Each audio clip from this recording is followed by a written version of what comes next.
There's not that many universities that have research vessels. This is the most unique class I've ever taken. It's a lot more exciting and kind of interesting because you actually get to work on something with a real application. This class is actually amazing.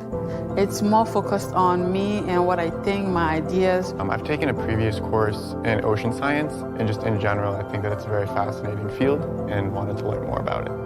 You know, what I love about oceanography is the chance to go to sea and do research. I've always wanted to have the chance to develop a class that's experiential, that gives students the opportunity to learn hands-on. I'm super excited that we can partner with the Inner Space Center to invite K-12 educators and classrooms on board through telepresence. Hopefully spark that inspirational light bulb moment in someone. Just very exciting stuff. I expect to create lifelong memories is the simplest way to put it.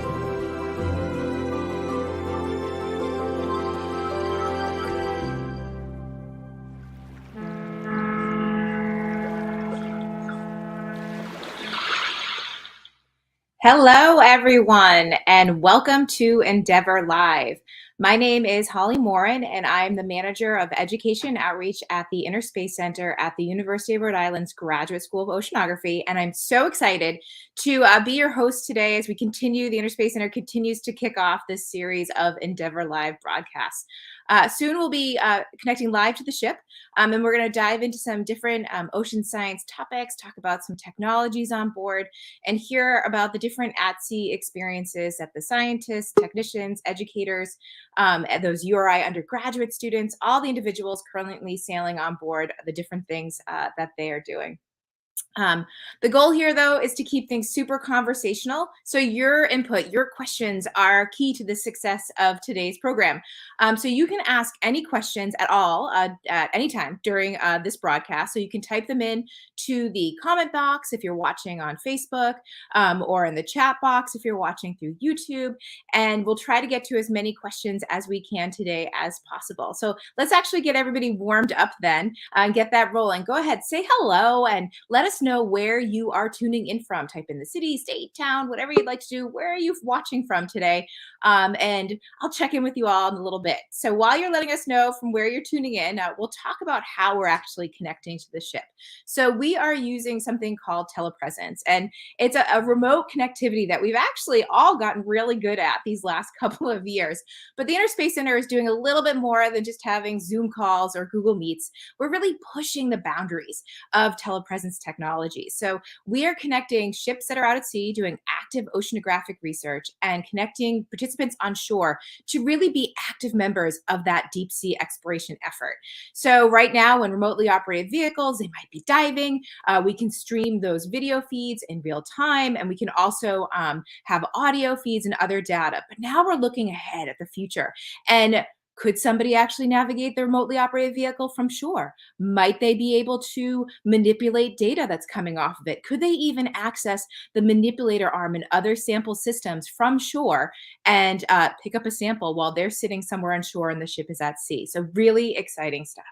But even with all of that exciting technology, ships are so important to oceanographic research because they're the platforms that are going to get the scientists and engineers out to sea to conduct their research.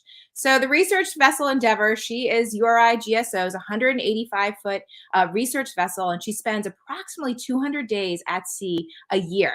That's over half the calendar year. And since GSO received her in 1976, she's carried thousands of scientists, engineers, technicians, students, teachers on more than 650 cruises. And she's traversed more than 1 million nautical miles in support of science. And I should note, those aren't just Rhode Island or URI scientists and students. It could be anywhere or anybody from any institution that signs up to use her as a research vessel. So she's operated throughout the Atlantic Ocean into the Mediterranean, from Brazil to Africa and the South Atlantic. She's even operated in the Caribbean, Gulf of Mexico, and traveled into the Pacific via the Panama Canal and gone as far as Easter Island and Hawaii. So she's really traversed a wide geographical area. And speaking of geography, I can see everybody's typing in where they're tuning in from today. So let's check in. So Patty Prevost, hi Patty, you're tuning in from Foxborough. Looks like we have somebody joining us live from New Jersey. Hello, Helen. Thanks so much, everyone, for typing these in. Mark is joining from Melrose, Mass. We have Mark. We have another Mark, 2 Marks, but you're in South Kingstown, Rhode Island, so a little local. I'm in North Kingstown, Rhode Island right now. Good morning, Chris from Gladstone, Oregon. Great. Now we have both coasts. And then we also have Rachel, who is in Denver, Colorado. Love this. Thanks, guys, for typing those in, and keep your comments and questions coming for sure. So what we're going to be doing today, so that we're going to be connecting live to Endeavor, hopefully, and she carries a crew of 12, and she can carry a crew of 12 and accommodate up to 18 scientists and technicians on board.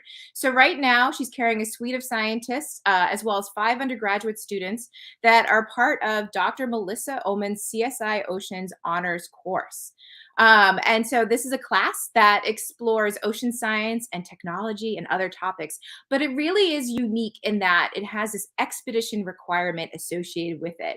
So I think if we're ready, we're going to connect live to the ship feed, and have Dr. Oman say hello if she's ready to come up on screen. Perfect. And give us an update on what the ship is doing. Hello, Dr. Oman. I know that you all were transiting yesterday for most of the day, but you've stopped that transit. So if you could say hello and then let our audiences know what you all are up to, that would be fantastic. Sure. Can you hear me okay, Holly? I think the audio is a little bit muffled. It might be coming in from the computer or not from your mic. How's this?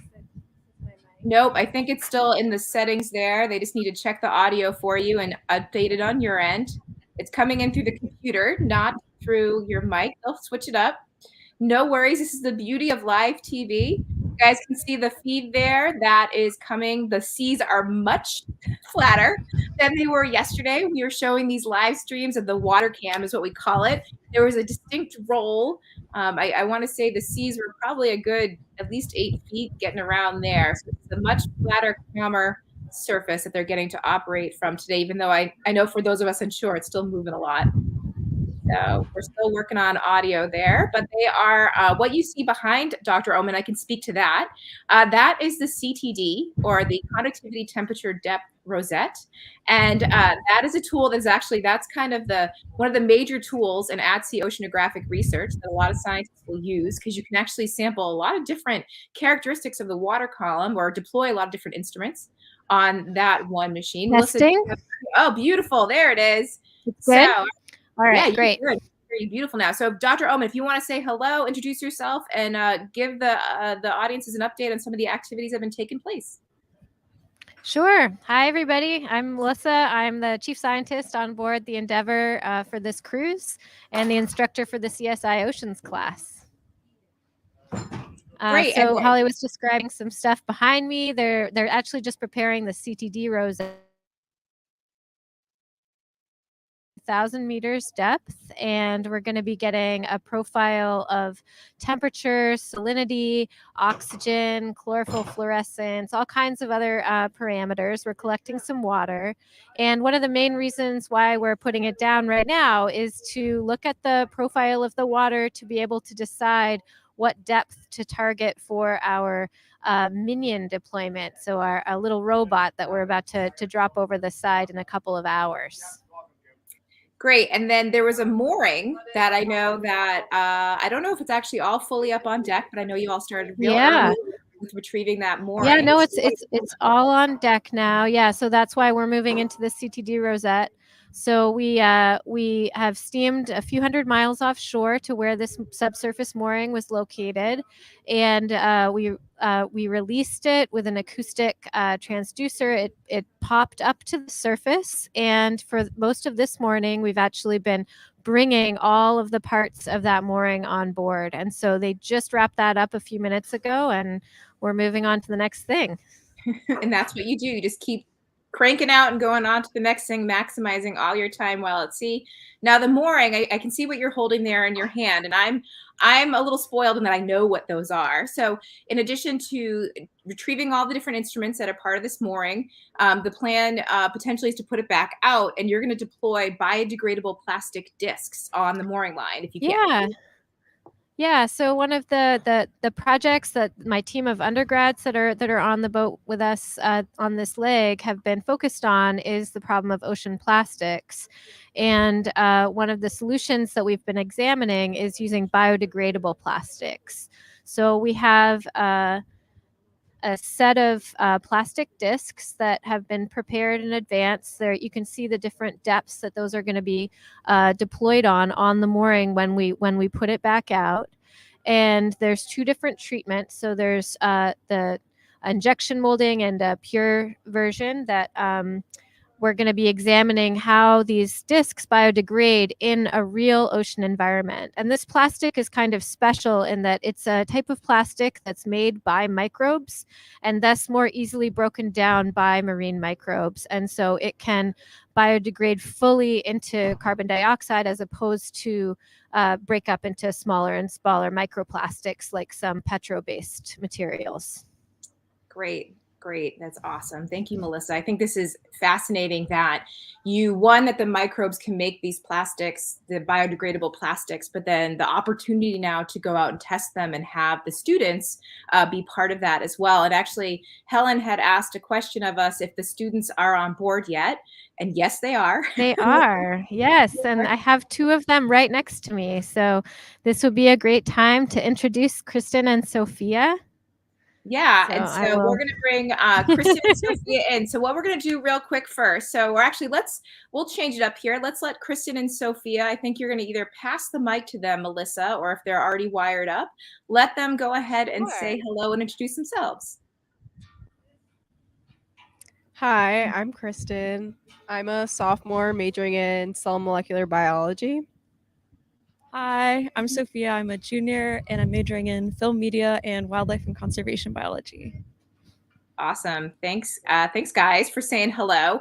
So I'm actually going to let you introduce your own video here. So one of the projects or one of the parts of the undergraduate, their coursework as part of the CISI Oceans class is they have this research experience, and then each of the two had a topic to pick to kind of investigate further and brainstorm potential solutions. And then they also then made these communication videos.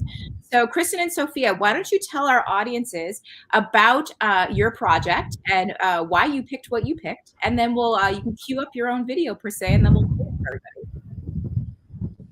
Cool. Yeah. So basically, our portion of the team is really focused on marine plastics.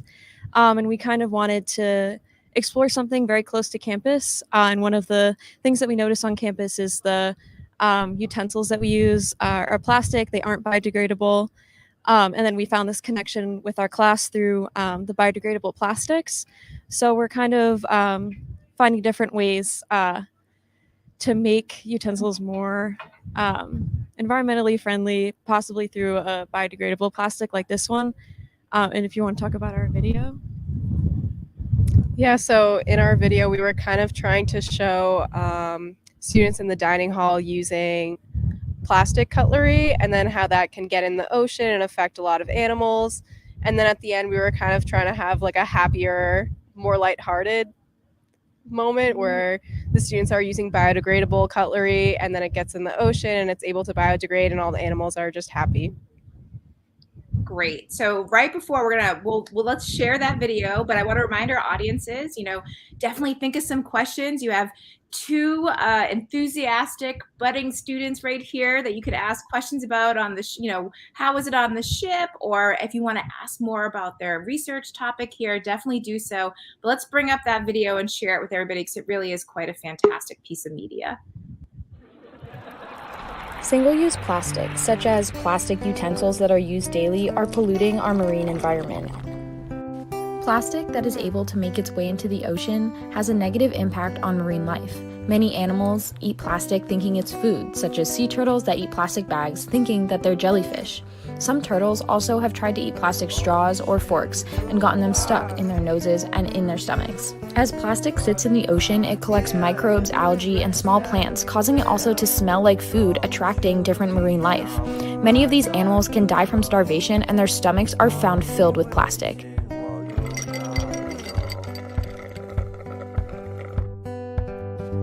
But we can change this by making and using biodegradable products and reusable items like water bottles and cutlery. We can decrease the amount of plastic that sits in the ocean. To protect our marine environment, we must live more sustainably and reduce our dependency on single-use plastics.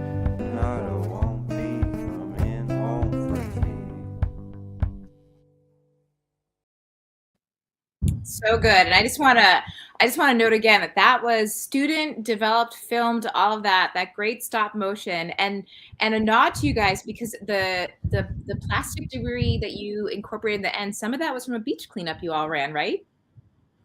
Yeah, all of the plastic that we used in the video was from a beach cleanup that we did. So like all the plastic you saw going into the animals and that we used at the end to say the thank you, it was all from the beach cleanup.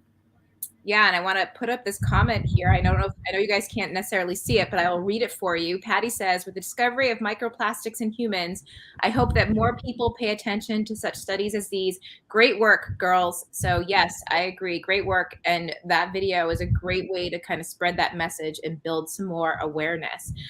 Look at that sun coming out. I think, as somebody who's been out to sea, there's nothing like being out on deck when the sun is out. It feels good. So why don't you tell everybody about kind of, you've spent 24 hours now on the boat. I know yesterday might have been a little bit rough. How's it been? How's it been out on the boat? Yeah, well, both of us have had similar experiences. The transit here was quite rocky, so we both got a little bit seasick. It was, an experience, but we're doing a lot better now that things have kind of mellowed out. So, it's natural, it happens. But we're definitely really excited to be here now and kind of be able to participate in more of the stuff that's happening today.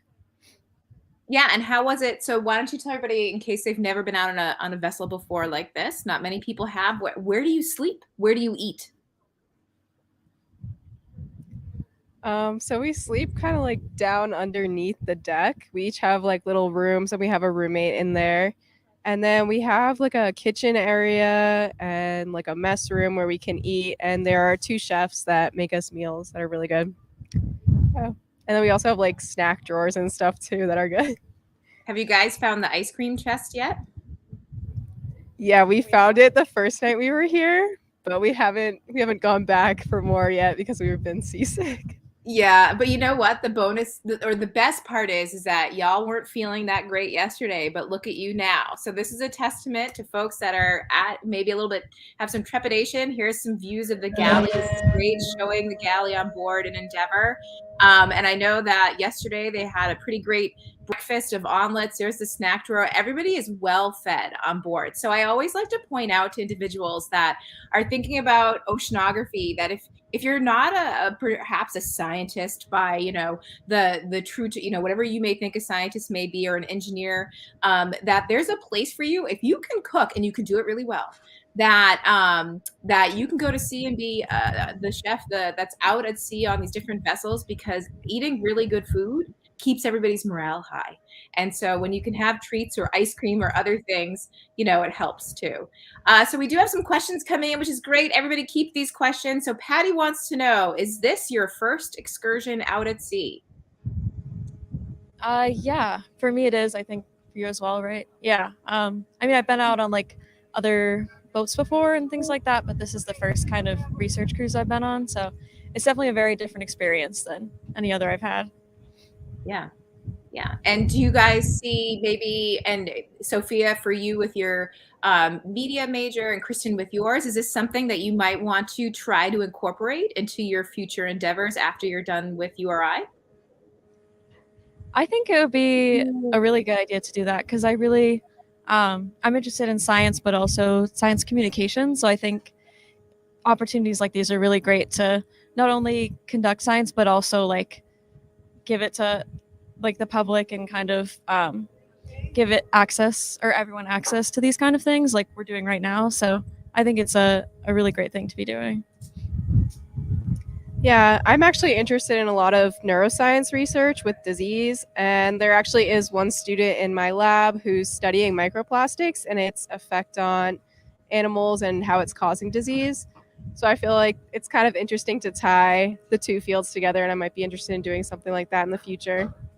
Yeah, excellent. That definitely. I love when things like this dovetail together, but weren't maybe necessarily you weren't intentional, right? You weren't planning on this happening. It's great serendipity there.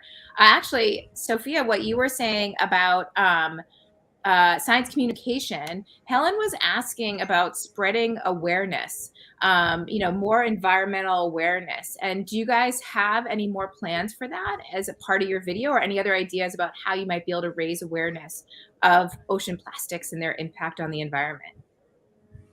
Yeah, so we were really wanted to focus on that. So one of our other plans was to have some more beach cleanups in the future, but involve people outside of our class, kind of campus wide or as big as we can get, just whoever is interested in kind of volunteering and helping with that. And we could kind of use it as an opportunity to explain, why these things are bad and like why things like beach cleanups can be really beneficial.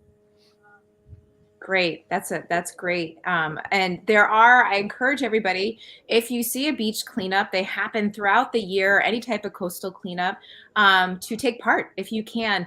I know when the students were talking about the beach cleanup that you all ran, they were saying how you never know what you're going to find. And it's one of those things where it's a bummer sometimes the things that you find, but also equally interesting what you might find. Alex, if you want to pull up that graphic that shows the different sources of different marine debris and how it can get into the ocean. But I know you all found mittens, cloth. I have actually found a toaster one time when I was doing a beach cleanup. So what you see here is over on the left, you're seeing, cigarettes actually have plastic, straws, plastic bags. When I've done beach cleanups here in North Kingstown near Quonset, we actually, which is the Air Force Base and also just the main port area, we find a lot of earplugs. But then you could find mittens and cloth, a lot of old clothes. Anything that's coming out into the ocean will eventually find its way to the coast. So you have that, and then you have things that may come out of cars and find their way into storm drains and find their way to the ocean that way, or things coming off of boats.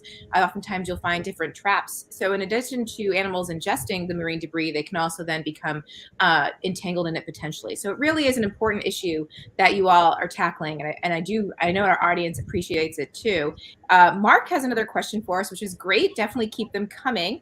And I don't know if you can comment on this or if Dr. Ullman is there as well. Mark would like to know if the work is going on 24 hours a day. So are you all on a 24-hour rotation? And so if we want to pass the mic to Dr. Ullman, I think she can weigh in here on on how often or what the schedule of work is. That's a great question. We've got stuff going on 24 hours a day, but we're not on a strict watch schedule. So the students are mostly participating in things during the day. We will have things happening over the night. In fact, the Minion deployment we'll be releasing it in a couple of hours, and then it'll be popping up at 3 a.m. We're going to do a midnight CTD to be able to try to hear some of our remote sound sources that are already out on moorings. So we have lots of things that happen throughout 24 hours. Yeah, we try to take advantage of every moment that we have out here. Definitely. So a note to Kristen. I just want to let you know, it looks like Dad is watching, and he says that he is very proud of you, Kristen. If you want to say hi, Dad, here's your moment. Hi, Dad. We love that. We love when our audience shows our guests and the folks at sea, shows them some love. It's just as great as those snacks in the ice cream chest, right? For sure. All right. So real quick. I know we're coming up to our half hour here, and I know you guys are busy and have lots of things that are taking place today. Sophia and Kristen, knowing what's coming up on the schedule and all the different activities, is there something that you're looking forward to most or most excited about to see happen today? I'm kind of excited about doing the plastic tow, kind of trying to see the difference between some of the plastics that we found during our beach cleanup and the plastics that might be out in the ocean. I'm interested in the same thing, or most excited about that. Me and Kristen were outside this morning and just like looking out onto the water, we saw, I think it was a bottle cap and a plastic bag floating along. So I think we'll definitely find something. So I'm very interested to see what it's going to look like. Great, great. Yeah, and Melissa, what are you looking for? What are you looking forward to today? What are you excited about? Oh my gosh. I guess, well, I'm so happy that everybody's feeling better. That's just made my day, and seeing the sun out and just being able to do some science. I'm really excited to put a minion in the water. We've been working on it for a long time, and it's just it's always kind of nerve-wracking to drop something over the side and let it go and hope it comes back. But I'm excited about that. Yeah, Melissa, just so you know, we're showing some of that footage of the minions when you were prepping them in the Yeah, vessel I see that. yesterday. Yeah, so it's great. I don't know if you want to talk. We have time if you want to talk a little bit more about those minions. And actually, Alex, we might queue up that video that Melissa's daughter, her 5-year-old daughter, Intimity narrates. We could actually show our audiences more about the minions. But Melissa, if you want to talk really quick, we can definitely do that. We have time. Sure. Well, she explains them better than anybody can, I think. But I helped her make a video during COVID. The minions overall, they're meant to measure the sequestration and the flux of organic carbon into the deep ocean. And so they have a camera on board that allows it to take pictures of the sinking particles and take other measurements. So we can watch that video to explain a little more. All right. Hello, everybody. So this is my mommy's minion, and it gets dropped from a ship into the water. Deeper and deeper and deeper it goes and goes, and then it gets deeper, and then it stops before it reaches the bottom, and then it takes the pictures, and then it drops the weight, floats back up, and then it goes back up, and then there's the data coming from that thing. I think my favorite part is when she goes, "There's the data." I love it. I really do. I know, and that is actually the thing that we have the chance to test for the very first time out here. So up until now, the minions have had to be recovered in order to transmit their data, but we're trying out the data transmission to satellite for the very first time. So I hope that it goes well. And even so, we'll be out here. We're going to try to get it back. We have a big net to scoop it up with. But if we don't get it back, or ultimately our hope is that these can be deployed at large scales and be made biodegradable with our novel plastics, and we can achieve coverage that we wouldn't have been able to otherwise. Excellent. Yeah, that's great. And actually, Mark is asking, which Sophia, I think Mark is your family as well. Mark Melville, he says hi, Sophia, but he's also asking, is this the first time a minion will be used? Which I think is something that you're getting at. Maybe they've been used but not tested in this way before. Yeah, so we've deployed them. We've done these sort of a few other times that we've put them in the water and done some test deployments. And so this will be the third time, but this is the first time that we've ever tried it with data transmission. And we've also changed a lot of other things on the software of the minion that we're looking forward to testing out. So it's always evolving. This is our first sort of next generation minion.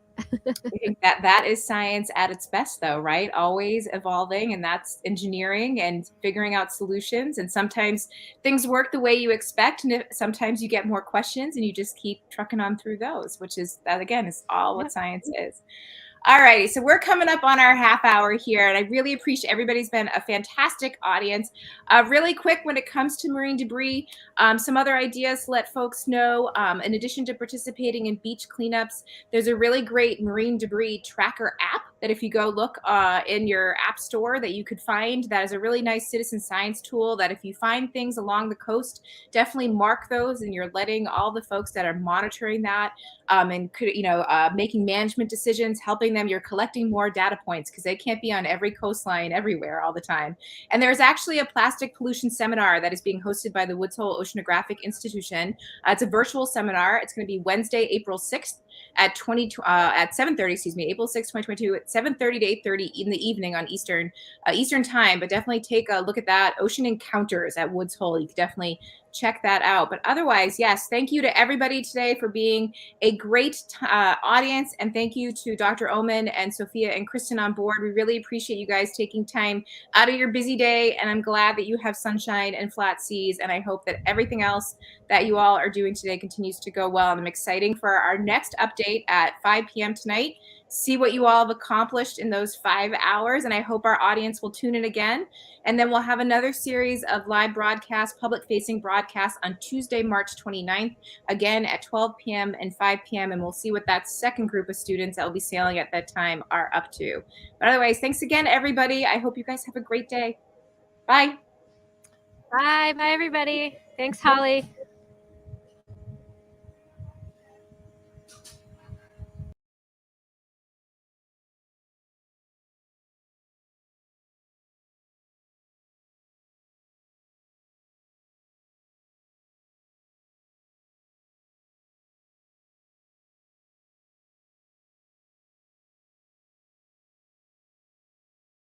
Down.